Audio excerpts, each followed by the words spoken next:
Ashrafi coaching classes के इस YouTube platform पर आपका हार्दिक स्वागत है दोस्तों। आज हम बात करने वाले हैं फिर से एसएससी ऑल कंपटीशन एग्जाम के लिए वेरी इंपॉर्टेंट करंट अफेयर की क्लास के बारे में दोस्तों। तो 2023-24 के अंदर जितने भी करंट अफेयर के क्वेश्चन है वो मैं करवाने वाला हूं दोस्तों। तो आप इस क्लास को देखना ना भूलें, एंड तक देखना ना भूलें दोस्तों। तो हमारा जो सबसे पहला क्वेश्चन है, हाल ही में 2023 में भारतीय राष्ट्रपति द्वारा उद्घाटन किए गए प्रोजेक्ट 17A फ्रिगेट का नाम क्या है दोस्तों? विंध्यगिरी, कैलाशगिरी, अरुणागिरी या शिवगिरी? तो इसका जो सही आंसर है वो कौन सा है दोस्तों? विंध्यगिरी। कौन सा है? विंध्यगिरी। अगर विंध्यगिरी की बात करें दोस्तों तो राष्ट्रपति द्रौपदी मुर्मू ने कोलकाता के Garden Reach Ship Builders and Engineers Limited में project 17A frigate Vindhyagiri का उद्घाटन किया है। कर्नाटक का यह एक पर्वत श्रृंखला के नाम से रखा गया है दोस्तों।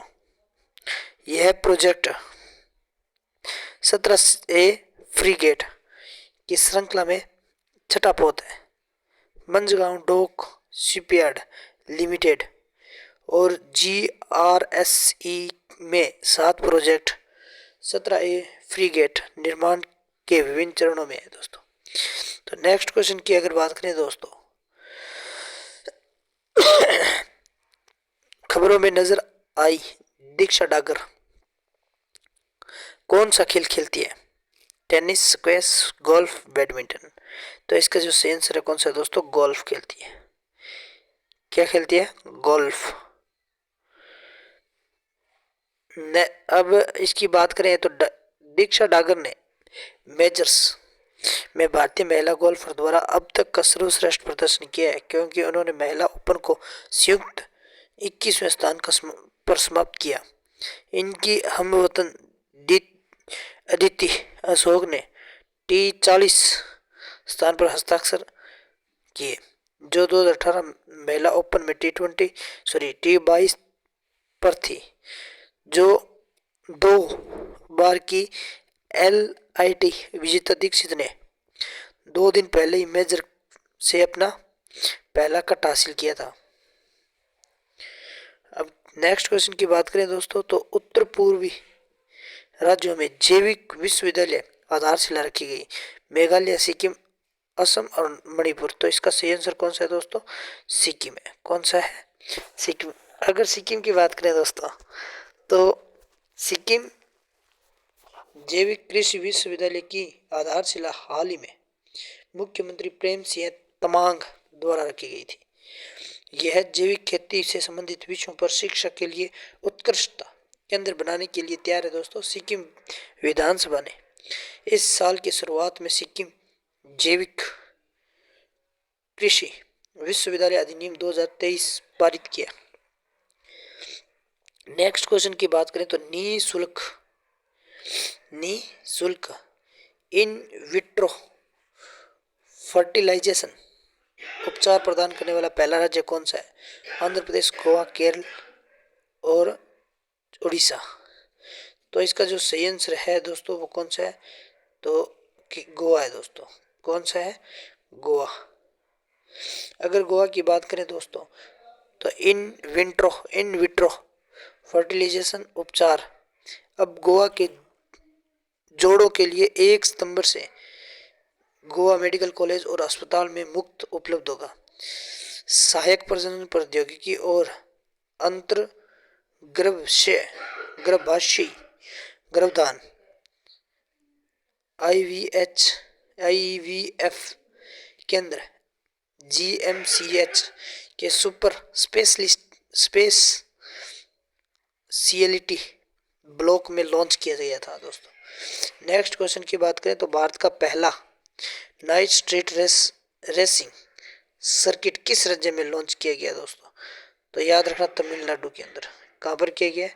तमिलनाडु में। तमिलनाडु की अगर बात करें दोस्तों, तमिलनाडु सरकार और RRPL द्वारा चेन्नई में एक नया स्ट्रीट सर्किट लॉन्च किया गया।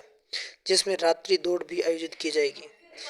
राज्य सरकार ने परियोजना के लिए रेसिंग प्रमोशन प्राइवेट लिमिटेड के साथ साझेदारी की है। RRPL Indian racing league of F4 Indian championship का प्रमोटर भी है दोस्तों। तो नेक्स्ट क्वेश्चन की बात करें तो भारत की अध्यक्षता में किस बैठक में WHO के नेतृत्व में डिजिटल स्वास्थ्य पर एक वैश्विक पहल स्थापित करने की सहमति बनी दोस्तों? तो G20 के अंदर। किसके अंदर दोस्तों? G20 में। G20 की बात करें तो भारत की चल रही G20 अध्यक्षता के दौरान भारत स्वस्थ ट्रैक के लिए सबसे विवादास्पद प्राथमिकता वाले क्षेत्रों में 2 पर आम सहमति बनाने में कामयाब रही है।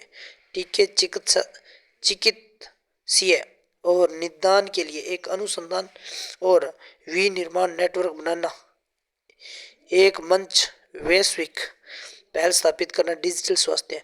इस मंच से टीका, दवाइयाँ और निदान के निर्माण में न्याय संगत अनुसंधान और विकास पर ध्यान केंद्रित करने की उम्मीद है दोस्तों।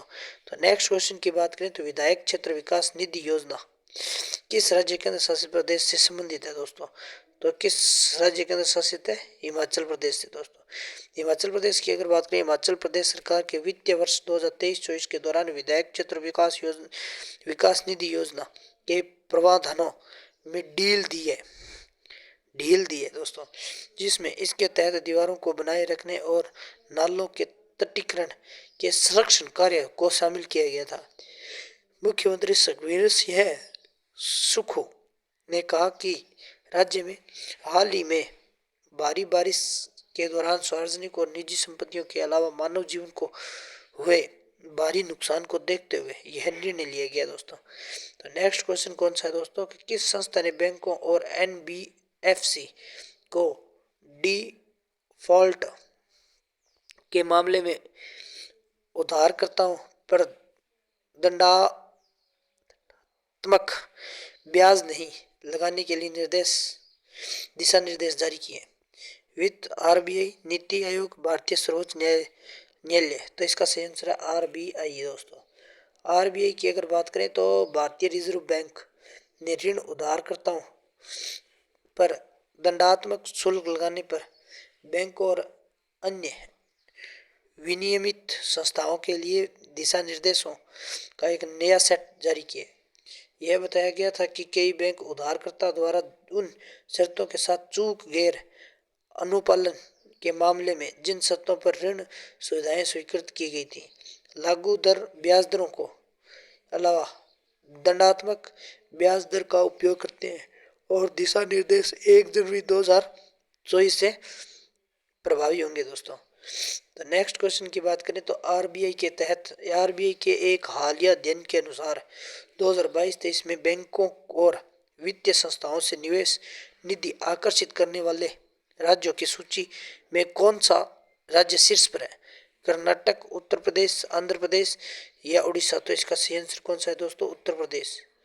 अगर उत्तर प्रदेश की बात करें तो बैंक और वित्तीय संस्थानों से निवेश निधि आकर्षित करने वाले राज्यों की सूची में उत्तर प्रदेश शीर्ष पर है। RBI के एक अध्ययन के आंकड़ों के अनुसार 2022-23 के दौरान बैंक, वित्तीय संस्थाओं और स्वीकृति परियोजनाओं की कुल लागत में राज्य की हिस्सेदारी सबसे अधिक 16.2% थी, जिसके बाद गुजरात, उड़ीसा, महाराष्ट्र, कर्नाटक थे दोस्तों।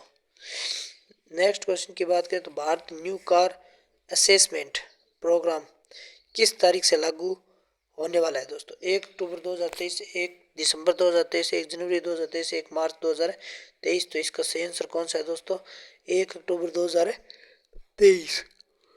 1 अक्टूबर 2023 की अगर बात करें दोस्तों, केंद्रीय सड़क परिवहन और राजमार्ग मंत्री नितिन गडकरी ने Bharat new car assessment programme launch किया है।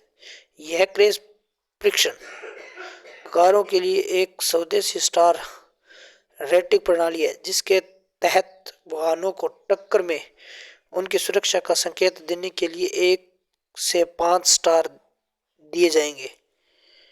रेटिंग प्रणाली स्वैच्छिक होगी और 1 अक्टूबर 2023 को लागू हो गई है दोस्तों। तो आज के लिए बस इतना ही। अगर आपको इस क्लास पसंद आई है तो आज ज़्यादा से ज़्यादा शेयर, सब्सक्राइब, लाइक जरूर करें दोस्तों, और इस क्लास को एंड तक देखना ना भूलें। धन्यवाद।